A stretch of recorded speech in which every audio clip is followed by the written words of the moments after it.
Hello everyone, welcome to Skill IQ. Skill IQ में आपका स्वागत है। तो वर्ब चैप्टर नंबर 14 जो कि अपनी लूसेंट बुक है, वापस अपनी पुरानी सीरीज़ पे लौटते हैं। कुछ चैप्टर्स इसके बाकी हैं। वन वीडियो वन लेसन की ये सीरीज़ है, इसको इसी तरीके से कंटिन्यू करेंगे। उसी प्लेलिस्ट में ये हमारा वीडियो रहेगा। तो आज का हमारा चैप्टर नंबर 14 है, तो इसको हम जो है करते हैं स्टार्ट। तो चलिए देखते हैं। देखो, सबसे पहली बात तो ये है, थोड़ा सा बिल्कुल बेसिक से वर्ब के बारे में बात करते हैं। देखो, वर्ब को हिंदी में कहते हैं क्रिया। ठीक है, क्रिया जो कि काम करने वाली होती है। ठीक है, करने वाली वाली मीन्स मैंने ये कहा कि ये कोई मेल फीमेल मेल या फीमेल का कोई चक्कर नहीं होता है। इसमें सिर्फ मतलब क्या है, यहाँ पे करने वाली का मतलब यहाँ पे ये है मेरा कि इससे है ना हमें ये पता चलता है कि जो भी डूअर है ना, अब जब जैसे मैं करने वाला कहूँ तो वो सब्जेक्ट से रिलेटेड मैं बात करूँगा उसकी, है ना, मैं उससे सब्जेक्ट से रिलेटेड बात करूँगा उसकी। तो यहाँ पे करने वाली मैंने इसलिए किया कि कोई भी काम जो भी हो रहा है, कोई भी वर्क जो भी हो रहा है, वो क्या हो रहा है ना, तो वो चीज़ जो है हमारी वर्ब हमें बताती है। ठीक है, तो चलिए देखते हैं इसको डिटेल में, इस पूरे चैप्टर को। ओके, तो चलिए स्टार्ट करते हैं। A verb is a word used for saying something about some person or thing, or a verb is a word that states something about a person or thing। कहने का मतलब ये है कि ये दोनों अलग अलग डेफिनेशंस दे रखे हैं। इसमें इसने ये बताया है कि एक वर्ब जो है ना, एक ऐसा वर्ड होता है जो कुछ कहता है, या तो किसी पर्सन के बारे में, या फिर किसी चीज़ के बारे में, या तो किसी व्यक्ति के बारे में, या किसी वस्तु के बारे में। वर्ब ऐसा वर्ड होता है, वो कुछ कहता है उसके बारे में। नेक्स्ट, यहाँ पे देखो कुछ सेंटेंस दे रखे हैं, जैसे अदिति लाफ्स है। अब यहाँ पे अदिति है, और फिर ये अदिति करती क्या है ना, ये अदिति करती क्या है, लाफ मतलब हंसती है। ठीक है ना, अदिति हंसती है, तो क्या करती है अदिति, अदिति लाफ कर रही है, हंस रही है ना। तो यहाँ पे इस अदिति का एक्शन पता चला हमें। एक नया वर्ड और ऐड कर लो, नया नहीं है वैसे, पुराना ही वर्ड है ये, कोई नया वर्ड नहीं है। तो अदिति जो है क्या कर रही है, एक्शन क्या हो रहा है यहाँ पे, तो वो हमें किससे पता चलता है, वो हमें वर्ब से पता चलेगा कि एक्शन क्या हो रहा है। ए वर्ब में टेल अस, एक वर्ब हमें क्या क्या बताती है, तीन चीज़ें बताती है हमें वर्ब। नंबर 1, वो बताती है कि व्हाट ए पर्सन और थिंग डज, यानी कि एक पर्सन या थिंग जो है क्या करता है। जैसे कि रमिता, जैसे कि वो ऊपर आया था ना, अदिति लाफ्स, अदिति क्या करती है, हंसती है। यहाँ पे है Ramita sings, boys run quickly, तो यहाँ पे बॉयज़ क्या कर रहे हैं, वो क्विकली दौड़ रहे हैं, मतलब जल्दी जल्दी चल रहे हैं। दूसरे नंबर पे हमें क्या पता चलता है वर्ब के द्वारा, what is done to person और थिंग, मतलब चीज़ के साथ क्या किया गया, किसी चीज़ के साथ। वो चीज़ हमें कौन सी देखने को मिलेगी, वो हमें ऑब्जेक्ट देखने को मिलेगा, कि ऑब्जेक्ट के रूप में उस ऑब्जेक्ट, पर्टिकुलर सेंटेंस का एक ऑब्जेक्ट होता है, तो उस ऑब्जेक्ट के साथ क्या हुआ, तो वो भी हमें वर्ब के द्वारा ही पता चलता है। क्यों? क्योंकि कोई भी एक्शन जो है वर्ब डिनोट करती है। जैसे कि द चेयर इज़ ब्रोकन, अब चेयर के साथ क्या हुआ, यहाँ पे तो सब्जेक्ट ही है, चेयर के साथ क्या हुआ, वो क्या हो गई, ब्रोकन हो गई। तो हमें यहाँ से पता चला ना कि चेयर के साथ क्या हो गया। ओके, नेक्स्ट है तीसरी बात, ये क्या है, व्हाट डज ए पर्सन और थिंग इज, कि वो चीज़ क्या है, क्या चीज़ है या क्या पर्सन है, वो है क्या एक्चुअल में, वो है जैसे कि ग्लास इज ब्रिटल, या फिर द डॉग इज डेड। तो मतलब ग्लास क्या है, ब्रिटल है, वो किस चीज़ से पता चला हमें, इस वर्ब से पता चला, है ना। तो किस चीज़ से पता चला, सॉरी, ये जो इज़ है हमारा, इससे पता चला है ना कि वो है क्या चीज़। तो ये इज़ जो है दोनों ही सेंटेंसेस में, इसने द डॉग ने डेड के साथ जोड़ा, कि जो डॉग है वो क्या है, और जो ग्लास है वो क्या है ना। तो इस तरीके से ये तीन काम जो है हमारी वर्ब जो है हमारे करती है या बताती है किसी भी चीज़ के बारे में, या किसी भी व्यक्ति के बारे में, या डूअर के बारे में। नेक्स्ट है काइंड्स ऑफ वर्ब। वर्ब जो है दो प्रकार की है, एक तो ट्रांजिटिव और दूसरी है इनट्रांजिटिव। सिंपल सी लैंग्वेज में, ट्रांजिटिव का मतलब होता है जिस वर्ब को ऑब्जेक्ट की ज़रूरत पड़ती है।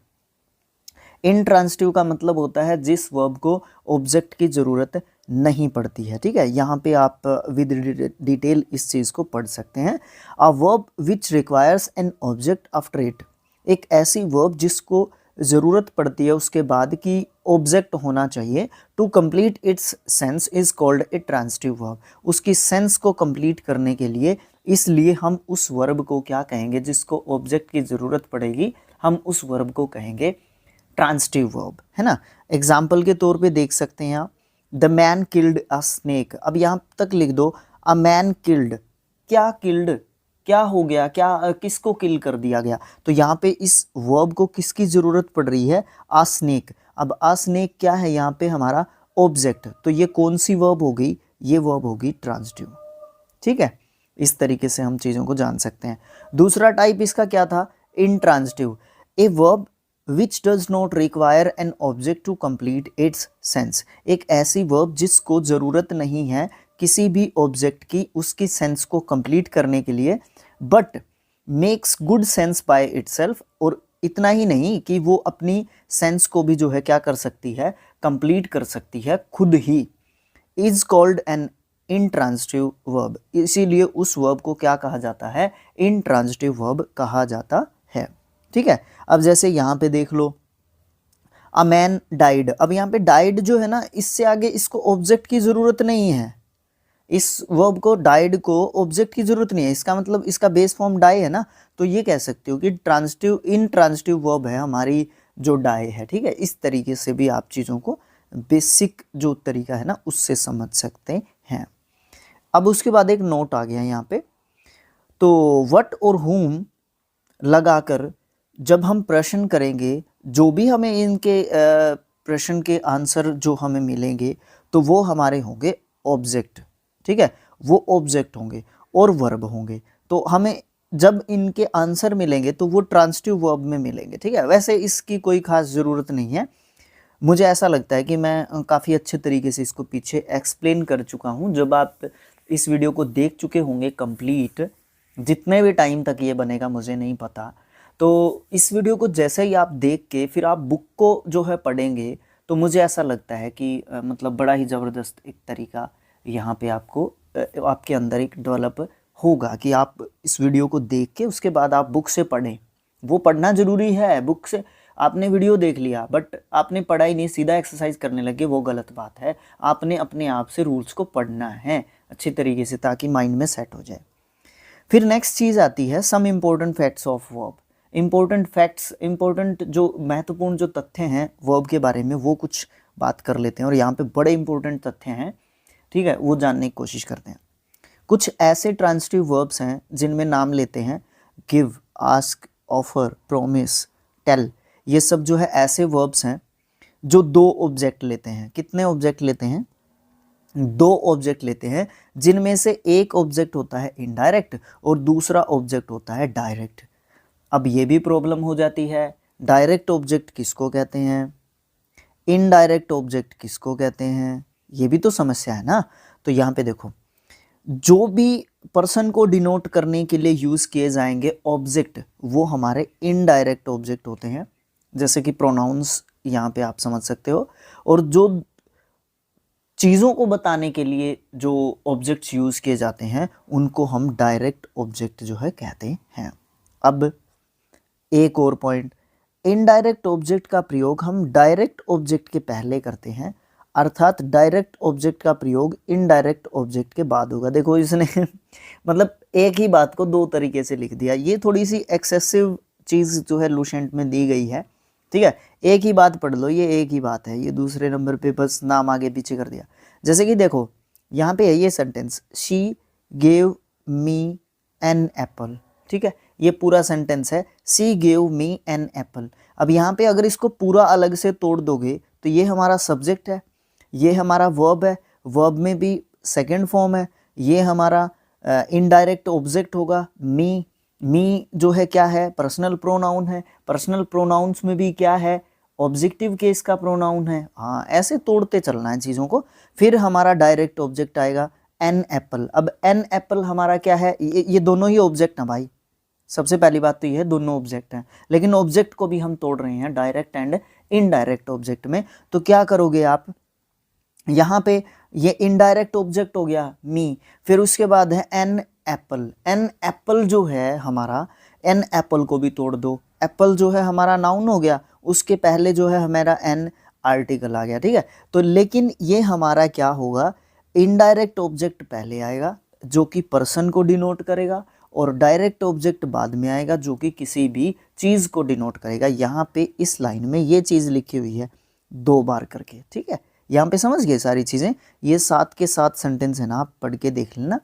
प्रॉब्लम आए तो कमेंट बॉक्स में कमेंट कर देना, जहाँ पे भी आपको प्रॉब्लम आती है उतने मिनट पे लिख के कमेंट कर देना। कि जैसे मान लो 0.7 रेशियो लिख के अगर आपको 30 सेकंड पे या 32 सेकंड पे प्रॉब्लम आ रही है तो ये जरूर मेंशन करें कि इतने मिनट पर इतने सेकंड पर हमें प्रॉब्लम आ रही है सर, इस चीज़ को दोबारा से एक्सप्लेन किया जाए, ठीक है। अब देखो आगे नोट बताया है, प्रपोजिशन टू या फिर फोर लगा के हम डायरेक्ट ऑब्जेक्ट को पहले और इनडायरेक्ट ऑब्जेक्ट को बाद में कर सकते हैं। फॉर एग्जाम्पल यहाँ पे देखो, अब हमने ऊपर क्या पढ़ा था, पहले सब्जेक्ट, फिर वर्ब, और फिर हमारा क्या था, डायरेक्ट इनडायरेक्ट जो है ऑब्जेक्ट, फिर हमने क्या पढ़ा था, डायरेक्ट ऑब्जेक्ट, है ना। लेकिन अगर हम प्रेपोजिशंस का यूज़ करें between direct and indirect object, यहाँ पे अगर प्रेपोजिशन का यूज़ करेंगे तो दोनों अपनी जगह क्या कर लेंगे, एक्सचेंज कर लेंगे। फॉर एग्जाम्पल सेम सेंटेंस को देखते हैं, she gave an apple to me.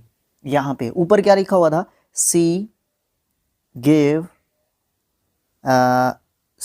Me an apple, लिखा हुआ था ना, ऐसे ही लिखा हुआ था ना।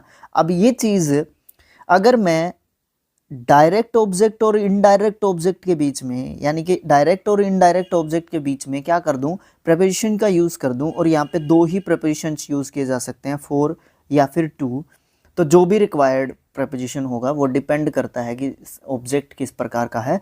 तो वहाँ पे अगर मैं चेंज करना चाहता हूँ, डायरेक्ट ऑब्जेक्ट को आगे लेके आना चाहता हूँ और इनडायरेक्ट ऑब्जेक्ट को मैं पीछे लेके जाना चाहता हूँ, तो क्या होगा, प्रेपोजिशंस का यूज़ करना पड़ेगा मुझे। तो क्या कर सकता हूँ मैं, she gave me an apple, she gave an apple to किसको, मुझे, मी, है ना। तो ये तो जो है डायरेक्शन को एक तरीके से बताता है कि किसको किस तरीके से क्या चीज़ की गई। तो रूल नंबर फर्स्ट जो है इस तरीके से कंप्लीट हो जाता है, जिसमें हमने डायरेक्ट इनडायरेक्ट ऑब्जेक्ट को जाना, और हम जो है और क्या चीज़ें हमने इसके अंदर पढ़ी, डायरेक्ट इनडायरेक्ट ऑब्जेक्ट के बारे में पढ़ा, और कुछ ट्रांजिटिव वर्ब्स हैं, give, ask, offer, promise, tell, ये सब के बारे में हमने कुछ जाना इसके बारे में। रूल नंबर 2 में देखते हैं हम क्या दिया गया है। कुछ ऐसे वर्ब्स होते हैं जिनका ट्रांजिटिव और इंट्रांजिटिव दोनों ही फॉर्म यूज़ कर सकते हैं विदाउट एनी चेंज, बिना किसी चेंज के हम जो है क्या कर सकते हैं, डायरेक्ट और इनडायरेक्ट में दोनों में यूज़ कर सकते हैं। जैसे कि मैं वर्ब्स बता देता हूँ, आप इसको पढ़ के देख सकते हैं। ट्रांजिटिव इधर लिखे हुए हैं, इंट्रांजिटिव इधर लिखे हुए हैं। यहाँ पे वर्ब है वॉक, ड्रू यानी कि ड्रॉ, ठीक है, और उसके बाद स्टॉप, उसके बाद रिंग, उसके बाद मूव। ओके, इन सब वर्ब्स का आप क्या कर सकते हो, ट्रांजिटिव और इंट्रांजिटिव दोनों में यूज़ कर सकते हो, ठीक है। यहाँ पे कुछ और भी वर्ब्स हैं, जैसे कि कम, गो, फॉल, डाई, स्लीप, इस तरीके के और भी वर्ब्स हैं। इनको हम इंट्रांजिटिव वर्ब्स के रूप में यूज़ करते हैं। ये तो पता है क्या है, ये तो अब आपका सबसे बड़ा क्वेश्चन होगा कि सर वर्ब को कैसे पहचाने कि इंट्रांजिटिव है या ट्रांजिटिव है। भाई जितना आप पढ़ते जाएंगे ना, बाय एक्सपीरियंस आपको वो चीज़ आती जाएगी, वैसे ही दिमाग में बैठ जाएगी कि ये वाला वर्ब ट्रांजिटिव है या इंट्रांजिटिव है या दोनों का काम करता है। रूल नंबर 3 की बात करूँ, जब कोई भी इंट्रांजिटिव वर्ब प्रेपोजिशन के साथ जुड़कर यूज़ होता है तो वो क्या बन जाता है, ट्रांजिटिव बन जाता है। कैसे बन जाता है, देखो, no one realise on my word. अब यहाँ पे रियलाइज जो है ना, वो हमारा क्या है, वो हमारा इंट्रांजिटिव वर्ब है, लेकिन उसके साथ हमने क्या कर दिया, प्रेपोजिशन ऐड कर दिया। तो उसके बाद हमें क्या चाहिए, फिर ऑब्जेक्ट चाहिए, ठीक है ना। अब देखो प्रेपोजिशन को क्या चाहिए, ये वैसे ये ऑब्जेक्ट है ना, ये जो ऑब्जेक्ट है ना, ये प्रेपोजिशन का है, ये वर्ब का नहीं है। लेकिन वर्ब के साथ हमने प्रेपोजिशन को ऐड किया है तो उसके साथ हमें ऑब्जेक्ट की ज़रूरत पड़ेगी, तो हम ये कहेंगे कि हमने ये ऑब्जेक्ट जो है इस वर्ब के लिए भी यूज़ किया है, इसलिए हम इस इंट्रांसिटिव वर्ब को क्या कहेंगे कि ये एक ट्रांसिटिव वर्ब है। ठीक है, अभी आगे जो है हम अपना देखते हैं। देखिए नोट में दे रखा है, कभी कभी प्रेपोजिशन वर्ब के पहले भी यूज़ हो जाता है, ये वाली चीज़ भी देखी जा सकती है, जैसे कि द गंगा रिवर ओवरफ्लोज। अब यहाँ पे क्या करना होगा, देखो ऊपर वाले जो सेंटेंस है उसके साथ कंपेयर करना। यहाँ पे रियलाइज ऑन लिख रखा है, रियलाइज जो लिख रखा है, रियलाइज जो लिख रखा है उसके साथ ऑन लिख रखा है, बट यहाँ पे इन दोनों के बीच में स्पेस है। लेकिन जो ये वाला सेंटेंस आप देखेंगे, the Ganga river overflows it's bank, यहाँ पे आपको इसके बीच में जब भी आप प्रेपोजिशन प्लस के वर्ब करोगे ना तो आपको एक साथ लिखना है विदाउट एनी स्पेस, आप स्पेस नहीं दे सकते उसके बीच में, वो पूरा एक वर्ड बनेगा। ओके, रूल नंबर 4 की बात करो, कभी कभी इंट्रांसिटिव वर्ब्स के बाद कुछ ऐसे ऑब्जेक्ट्स को यूज़ करते हैं जो कि वर्ब के जैसे होते हैं, और ऐसे ऑब्जेक्ट्स को हम कॉग्नेट ऑब्जेक्ट्स या फिर कॉग्नेट एक्यूजेटिव कहते हैं। ये तो एक सिंपल सी बात है, इसको आप देख सकते हो। An object similar in meaning to the verb, एक ऐसा ऑब्जेक्ट जो कि वर्ब के जैसा मीनिंग रखता है उसको हम क्या कहेंगे, कॉग्नेट ऑब्जेक्ट जो है एक तरीके से कहेंगे। तो ये कुछ इतनी ज़्यादा जो है परेशान करने वाली बात नहीं है। रूल नंबर 5, अगर समझ में ना आए तो बता देना, कोई प्रॉब्लम नहीं है, दोबारा से जो है उसको बता देंगे, शॉर्ट वीडियो के माध्यम से बता देंगे, जो भी पॉसिबल जो रास्ता होगा ना उसको अपनाएंगे। रूल नंबर 5, ट्रांसिटिव वर्ब्स कुछ ऐसे होते हैं जो कभी कभी इंट्रांसिटिव की तरीके से यूज़ किए जा सकते हैं, और उसका आपको पता है कि आपको या तो प्रेपोजिशन यूज़ करना पड़ेगा या फिर थोड़ा बहुत चेंज हमें सेंटेंस के अंदर करना पड़ेगा, तभी हम जो है उस चीज़ को यूज़ कर सकते हैं, है ना। जैसे कि यहाँ पे देखो, सी ईट्स ब्रेड, अब यहाँ पे लिख दिया वी ईट टू लिव। अब यहाँ पे इसका मतलब अलग है, इसका मतलब अलग है, समझ रहे हो ना आप। यहाँ पे मैंने कहा सी ईट्स ब्रेड, वो ब्रेड खाती है, ठीक है ना, वो ब्रेड खाती है। यहाँ पे मैंने कहा क्या कहा, वी ईट टू लिव, हम खाते हैं ताकि जिंदा रह सके, है ना। तो यहाँ पे इसको ऑब्जेक्ट, ये इसका ऑब्जेक्ट बन गया एक तरीके से, सॉरी इसको ऑब्जेक्ट की जरूरत ही नहीं है, इसको ऑब्जेक्ट की जरूरत ही नहीं है, क्योंकि इंट्रांसिटिव है, ये अपना मीनिंग क्लियर कर रही है, जिंदा रहने के लिए हम खाते हैं। लेकिन यहाँ पे ईट्स, क्या ईट करती है वो पीछे देना पड़ेगा, इसीलिए इसको ऑब्जेक्ट की जरूरत पड़ रही है। तो सेम वर्ब है ईट, यहाँ पे इसको ऑब्जेक्ट की जरूरत नहीं है, यहाँ पे इसको ऑब्जेक्ट की जरूरत है। तो कुछ ऐसे इंट्रांसिटिव वर्ब्स हैं जो हमारे दोनों तरीके से यूज़ किए जा सकते हैं, intransitive and transitive. Rule number 6 की बात करते हैं, जब भी कोई नाउन किसी वर्ब, एडजेक्टिव, एडवर्ब को मॉडिफाई करता है तो वो time, place, distance, weight, value और भी बहुत सारी ऐसी चीज़ हैं जिनके बारे में वो बताता है। तो हम ये कह सकते हैं कि वो जो नाउन है वो या तो एडवर्बियल ऑब्जेक्ट है या फिर एडवर्बियल एक्यूजेटिव है, उसको ये एक नाम दिया गया है, और ये एक्यूजेटिव या फिर ऑब्जेक्टिव केस में ही हो सकता है। देखो, he went home, the mobile set cost 2000 rupees. अब यहाँ पे देखो सिंपल सी बात, इसने क्या कहा है, कोई भी नाउन जो किसी वर्ब, एडजेक्टिव या एडवर्ब को मॉडिफाई करेगा वो या तो टाइम के बारे में बात करेगा, या प्लेस के बारे में बात करेगा, या डिस्टेंस के बारे में बात करेगा, वेट, वैल्यू एक्सेट्रा एक्सेट्रा के बारे में वो बात करेगा, ठीक है। अब यहाँ में देखो, the mobile set cost 2000 rupees, 100 कह लो कोई दिक्कत नहीं है, 2000 रुपीज़। अब यहाँ पे देखो एक जो नाउन है, यहाँ पे देख लो 2000 रुपीज़, ये एक नाउन है, ठीक है, ये नाउन है, ठीक है। ये नाउन क्या कर रहा है, किस चीज़ को बता रहा है, ये बता रहा है वैल्यू को, बता रहा है ना वैल्यू को। अब हम इसको क्या कहेंगे, इसको हम एक्यूजेटिव या फिर ऑब्जेक्टिव केस में यूज़ कर सकेंगे, और एडवर्बियल ऑब्जेक्ट या फिर एडवर्बियल एक्यूजेटिव, इस चीज़ को हम कहेंगे जो ये चीज़ दी हुई है, ठीक है। अब ये किस चीज़ को जो है डिफाइन कर रही है, ये जो है इस कोस्ट को डिफाइन कर रही है कि कोस्ट क्या है ना, किसकी। अब ये कोस्ट किसकी है, ये कोस्ट किसकी है, मोबाइल की है, ठीक है, क्लियर है ना चीज़। अभी आपके कमेंट्स आ जाते हैं कई बार कि सर आप सारे के सारे एग्जांपल्स नहीं करते हो। अभी हमने एक एग्जांपल को डिफाइन कर दिया, बाकी को आप करके देखो ना। नहीं आ रहे तो हमारे पास भेज दो, हम करेंगे कोशिश, और भी अच्छे तरीके से कोशिश करेंगे बताने की। दूसरे नंबर पे पॉइंट्स आते हैं। ये तो थे इंपॉर्टेंट फैक्ट्स अबाउट वर्ब। अब बात करते हैं वर्ब्स ऑफ इनकम्प्लीट प्रेडिकेशन। जब भी इनकम्प्लीट होता है प्रेडिकेशन वर्ब्स का, तो किस किस तरीके की चीज़ें बातें होती हैं। यहाँ पे रूल नंबर फर्स्ट है, जब भी कोई इनट्रांजिटिव वर्ब कंप्लीट सेंस देता है ना, पता है आपको कि जब भी कोई इनट्रांजिटिव वर्ब होगा वो तो कंप्लीट सेंस ही देगा, इसमें जो है कंफ्यूजन वाली बात थोड़ी ना है।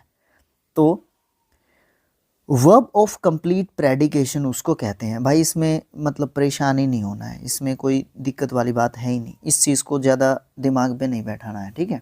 रट्टे नहीं मारने आपने रूल्स के कि ये ऐसा कह रहा है ऐसा कह रहा है, नहीं, कुछ भी नहीं है इसमें। सिंपल सी चीज़ है, बस इंट्रांजिटिव वर्ब जो है अपना कंप्लीट मीनिंग देगा, बस इससे ज़्यादा कुछ नहीं करना। सेकेंड पॉइंट, वे इंट्रांजिटिव वर्ब्स जो किसी नाउन, एडजेक्टिव या फिर some part of another verb के बिना कंप्लीट सेंस नहीं देते। कौन नहीं देते? Intransitive verbs. कई बार क्या होता है कि इनट्रांजिटिव वर्ब्स ऐसे हो जाते हैं जिसको किसी दूसरे नाउन की, एडजेक्टिव की या किसी भी वर्ब के दूसरे किसी पार्ट की ज़रूरत पड़ जाती है अपनी सेंस को कंप्लीट करने के लिए। क्या ऐसे वर्ब्स होते हैं? जी हाँ, बिल्कुल ऐसे वर्ब्स होते हैं। तो वे वर्ब्स या वर्ब्स ऑफ इनकम्प्लीट प्रेडिकेशन कहलाते हैं। वर्ब्स को इनकम्प्लीट प्रेडिकेशन के रूप में verb to be, seem, become, appear etcetera का प्रयोग किया जाता है उसको दिखाने के लिए, है ना। जैसे कि the boy seems, he appears, he became. यहाँ पे क्या चीज़ है, जो ये हमारे सीम्स, बिकेम, अपीयर, इज, ये सब जो वर्ब हैं हमारे, इनसे हमें ये नहीं पता चल रहा है कि क्या ही अपीयर्स, क्या अपीयर हो रहा है। द बॉय सीम्स, क्या बॉय को क्या लग रहा है। ही बिकेम, वो क्या बन गया। द अर्थ इज, क्या द अर्थ इज। इनसे अब देखो इनट्रांजिटिव वर्ब्स हैं, देखो ये सारी की सारी इनट्रांजिटिव वर्ब्स हैं। सीम, अपीयर, बिकम, इज, ये इनट्रांजिटिव वर्ब्स हैं, बट इनसे कंप्लीट ही नहीं हो रहा है सेंस। अब इनट्रांजिटिव वर्ब का मतलब क्या है? जो अपने सेंस को कंप्लीट कर देगी without an object.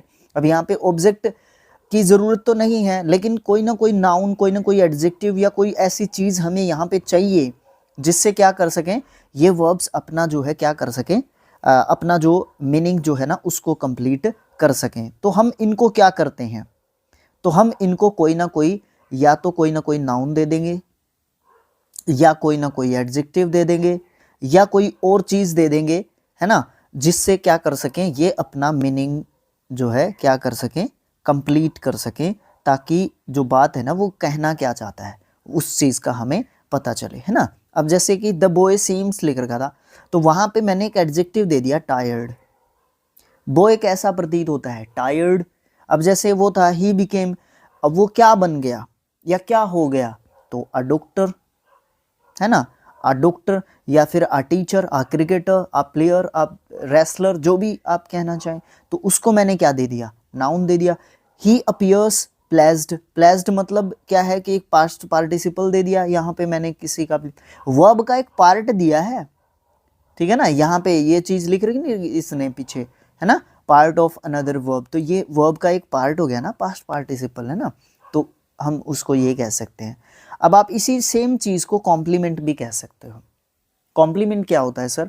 The word और phrase use to complete the sense is called complement. कोई भी ऐसा वर्ड या फिर फ्रेज जो कंप्लीट करने के लिए सेंस, सेंटेंस की यूज़ किया जाता है उसको हम क्या कहेंगे? कॉम्प्लीमेंट कहेंगे। रूल नंबर 3 की बात करते हैं। इनट्रांजिटिव वर्ब्स के कॉम्प्लीमेंट के रूप में noun, adjective, participle, prepositions with object, infinitive और एडवर्ब के साथ जो है हम यूज़ कर सकते हैं। किसको? इनट्रांजिटिव वर्ब्स के साथ कॉम्प्लीमेंट के रूप में। ये पीछे भी आप जो है डिफाइन कर ही चुके हैं लगभग थर्ड रूल को और ज़्यादा मतलब एक पॉइंट के रूप में बढ़ा के जो है इसने लिख दिया है। पॉइंट 4 की बात करते हैं। यदि इनट्रांजिटिव वर्ब का अर्थ ऑब्जेक्ट के प्रयोग करने पर स्पष्ट ना हो तो ऑब्जेक्ट के बाद एक कॉम्प्लीमेंट यूज़ किया जाता है और इस कॉम्प्लीमेंट को हम फैक्टिटिव कहते हैं। भाई फैक्टिटिव क्या होता है? फैक्टिटिव का मतलब होता है द्विकर्मक। ये द्विकर्मक क्या होता है? डबल ऑब्जेक्ट भाई, डबल ऑब्जेक्ट। तो हमें क्या करना पड़ेगा फिर? एक अगर मान लो आपने क्या किया, ट्रांसिटिव वर्ब है, ठीक है, इंट्रांसिटिव के साथ दे दी थी ये सारी चीज़ें। अब ट्रांसिटिव वर्ब की बात की जा रही है। अब ट्रांसिटिव वर्ब है, उसको किसकी ज़रूरत है?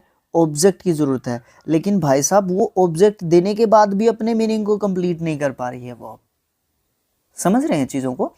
तो फिर उसको एक कॉम्प्लीमेंट दिया जा सकता है, ठीक है।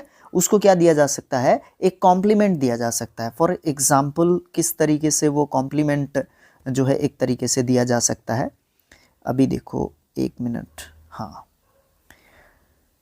जो यहाँ पे सेंटेंस है, द लॉस फिल्ड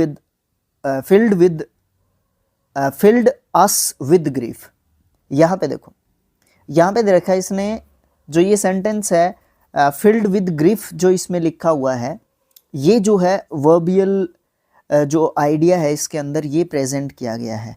इस सेंटेंस को हम जो है किससे दे सकते हैं?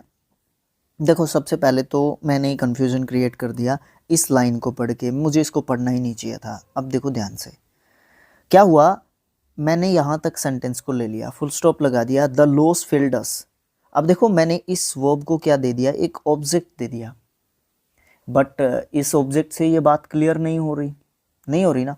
तो फिर मैंने इसको एक चीज़ और दे दी, लास्ट में एक कॉम्प्लीमेंट और दे दिया, विद ग्रीफ, ठीक है, विद ग्रीफ दे दिया मैंने इसको। तो ये अपनी सेंस को कंप्लीट कर पा रहा है। The loss field us with grief, जो लॉस था ना उसने हमें काफ़ी दुख से भर दिया, मतलब बहुत ज़्यादा दुख हुआ जो भी लॉस हुआ था उससे। अब इसी सेम बात को ना कुछ इस तरीके से भी लिखा जा सकता है, the loss grieved us, the loss grieved us. अब इस सेंटेंस में और नीचे वाले सेंटेंस में डिफरेंस क्या है? The loss field us with grief, इसमें और इसमें डिफरेंस क्या है? The loss grieved us. अब देखो सब्जेक्ट दोनों जगह सेम है, ठीक है। अब हमने क्या किया, इस वर्ब को यहाँ पे रखा है सीधा, ठीक है ना। हमने क्या किया है, इसको वर्ब के रूप में यहाँ पे रखा हुआ है, और जो ये ऑब्जेक्ट था यहाँ पे, इसी ऑब्जेक्ट से क्लियर कर दिया, और इस वर्ब का मीनिंग हमने यहीं से उठा लिया। लेकिन जो ये वर्ब थी ना, ये वर्ब इस चीज़ को क्लियर नहीं कर पा रही थी, ठीक है। नेक्स्ट जो पॉइंट है वो देखते हैं। अफेक्टेटिव जो वर्ब होती है उसको कॉम्प्लीमेंट के रूप में noun, adjective, participle, preposition with object, infinitive या एडवर्ब जो है दे के हम क्या कर सकते हैं, उसका जो मीनिंग है वो क्लियर कर सकते हैं। ये ऊपर जैसे चीज़ें हमने पढ़ी थी इंट्रांसिटिव वर्ब के साथ, उसी तरीके की जो है चीज़ यहाँ पे भी बताई गई है। अब दो इंपॉर्टेंट पॉइंट है नोट के अंदर, दोनों नोट कर लो। एक तो होता है सब्जेक्टिव कॉम्प्लीमेंट, एक होता है ऑब्जेक्टिव कॉम्प्लीमेंट। इंट्रांसिटिव वर्ब के बाद, कौन सी वर्ब के बाद?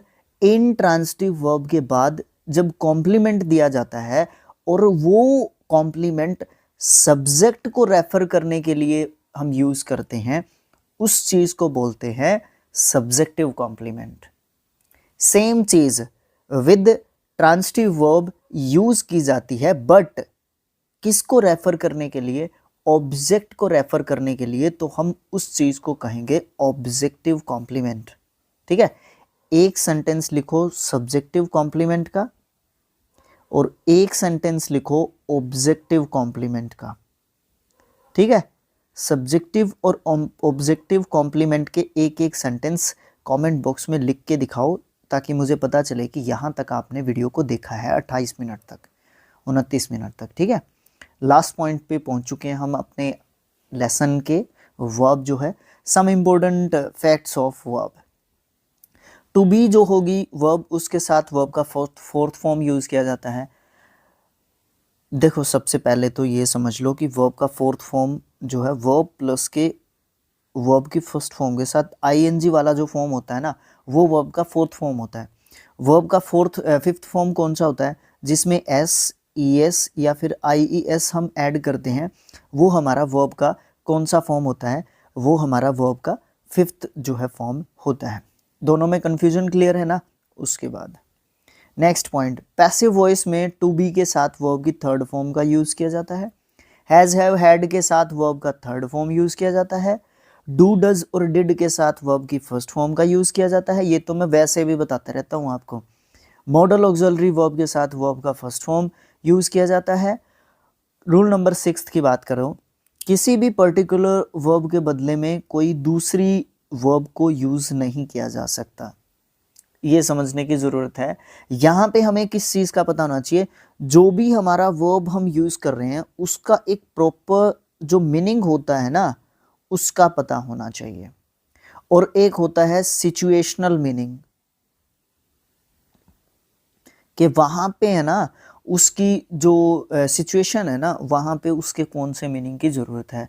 एग्जाम्पल हैं, 2 सेंटेंस हैं, 4 सेम वर्ब के साथ बट अलग अलग डिफरेंट मीनिंग है, बट उस सेंटेंस की डिमांड क्या है उसके अकॉर्डिंग आप उस चीज़ को समझोगे। चारों करने पड़ेंगे मुझे यहाँ पे सेंटेंस। पहला सेंटेंस देखो, सी रेज्ड अ प्रॉब्लम। दूसरी बात, सी रोज अ प्रॉब्लम। अब यहाँ पे मैंने रेज वर्ब यूज़ किया है, ठीक है। अब देखो सबसे पहला जो सेंटेंस है वहाँ पे रेज जो है, इसका मतलब क्या होता है?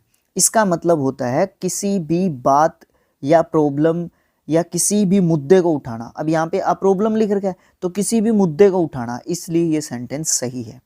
लेकिन अगर मैं यहाँ पे रोज लिखूंगा ना, यहाँ पे मैं रोज लिखूंगा ना, तो क्या हो जाएगा, ये गलत हो जाएगा। क्यों? क्योंकि रोज का मतलब क्या होता है, ये होता है राइज, रोज, और थर्ड फॉर्म मुझे आप लिख के बताओ कमेंट बॉक्स में, क्योंकि आपसे भी तो पूछूं ना मैं कुछ भी। तो ये वाला राइज का मतलब क्या होता है, उठना, है ना। राइज का मतलब क्या, उठना। और ये वाला राइज क्या होता है, किसी भी जो है बात को या किसी मुद्दे को उठाना। उठना मतलब सो के उठना, और किसी मुद्दे को उठाना मतलब किसी बात, किसी टॉपिक को जो है एक्सप्लेन करना, सामने लाना लोगों की, ठीक है, ये चीज़ है। दूसरे वाले सेंटेंसेस के बारे में बात करते हैं। Who invented the telescope, who discovered the telescope. अब इन्वेंटेड सही है, डिस्कवर्ड गलत है। इन्वेंटेड का मतलब होता है किसी भी चीज़ की जो है क्या करना, आविष्कार करना, इन्वेंट करना, इन्वेंट करना। लेकिन डिस्कवर का मतलब क्या होता है, खोजबीन करना। देखो अभी ये कहोगे कि सर खोज करना और जो है इन्वेंट करना मतलब आविष्कार करना तो एक ही बात होती है। भाई खोज करना और आविष्कार करना दोनों अलग अलग चीज़ें होती हैं, ठीक है ना, अलग अलग चीज़ें होती हैं दोनों, ठीक है। तो इस तरीके से भी हमें चीज़ों को समझना ज़रूरी है। तो यहाँ पे है ना हमें जो है ना इस तरीके के वर्ब्स का जो फॉर्म होता है ना उसको जानना बहुत ज़रूरी है। कई वर्ब्स ऐसे हैं जो प्रोनाउंसिएशन में सेम हैं बट मीनिंग में डिफरेंट हैं, है ना। स्पेलिंग में सेम है बट मीनिंग में डिफरेंट हैं, यूज़ में डिफरेंट हैं। कई के ऐसे जो है वर्ब्स होते हैं जिनका मेन फॉर्म या बेस फॉर्म एक ही रहता है but second and third form different different होते हैं। तो ये सब चीज़ें हमें बड़े ध्यान से देखनी चाहिए और उनके बारे में बड़े ध्यान से हमें समझना चाहिए। पॉइंट नंबर 7, कुछ ऐसे वर्ब्स हैं जो 2 पार्टिसिपल रखते हैं, पास्ट पार्टिसिपल फॉर्म, और उनके जो यूजेस हैं वो डिफरेंट डिफरेंट होते हैं। इनसे संबंधित प्रश्न भी हमारी परीक्षाओं में पूछे जाते हैं, ज़्यादातर कॉमन एरर्स में इस तरीके के क्वेश्चंस मिलते हैं हमें। जैसे कि अगर मैं यहाँ पे बात करूँ, एक वर्ब है यहाँ पे शुंक दे रखा है, ठीक है, यहाँ पे शुंक दे रखा है, आसिफ हैज़ शुंक। दूसरे नंबर पे दे रखा है आसिफ हैज़ शुंकन। अब यहाँ पे एक चीज़ देखो, यहाँ पे ये शुंक जो है थर्ड फॉर्म है और ये शुंकन भी थर्ड फॉर्म है, बट ये जो जब यूज़ किया जाएगा ये एडजेक्टिव के रूप में यूज़ किया जाएगा। चीज़ को समझने की कोशिश करो, ये एडजेक्टिव के रूप में यूज़ किया जाएगा। जब भी पास्ट पार्टिसिपल की ज़रूरत पड़ेगी तो आपको SUNK शुंक यूज़ करना है भाई। ये चीज़ समझनी बहुत ज़्यादा ज़रूरी है। यहाँ पे कुछ ऐसे वर्ब्स दे रखे हैं जिनके डबल डबल फॉर्म्स बनते हैं, ठीक है। वो जैसे कि मैं आपको बता देता हूँ, यहाँ पे बाइंड, बाउंड, बाउंड ये होता है, एक बाउंडन भी होता है और इसका रूट फॉर्म यही बनता है। लेकिन जब हम बाउंडन की बात करते हैं तो वो एडजेक्टिव के रूप में यूज़ किया जाएगा, और जब हम बाउंड की बात करते हैं तो हम उसको थर्ड फॉर्म के रूप में यूज़ करते हैं। जब वर्ब की ज़रूरत पड़ेगी तो बाउंड को यूज़ करना है, BOUND। लेकिन जब एडजेक्टिव की ज़रूरत पड़ेगी तो आप इस बाउंड को यूज़ नहीं कर सकते, आप बाउंडन को यूज़ करोगे। ठीक है ना, समझ गए ना, ये सारे के सारे वर्ब्स जो है आप चेक आउट कर ले। ठीक है, पॉइंट्स की बात करते हैं, नोट जो है दी गई है यहाँ पे 2-3। टेबल के वर्ब के थर्ड फॉर्म में सेक्शन ए में जो दिए गए हैं वो मैं आपको ये चीज़ें जो है दोनों की दोनों बता चुका हूँ। तो यहाँ पे इसी तरीके से हमारा लेसन नंबर 14 जिसका नाम क्या है वर्ब, ये जो है कंप्लीट एक तरीके से हो जाता है। और आपको मैं ये बात बता दूं कि अगर आपने लुसेंट बुक ख़रीद लिया है तो बड़ी अच्छी बात है। अगर आप अमेज़ॉन से ख़रीदना चाहते हैं तो नीचे लिंक जो है आपको मैं दे दूंगा, उस लिंक से आप जो है इसको क्या कर सकते हो, ख़रीद सकते हो। तो thanks for watching, thank you so much. मिलेंगे नेक्स्ट पार्ट में, मिलते हैं नेक्स्ट पार्ट में। Thank you so much.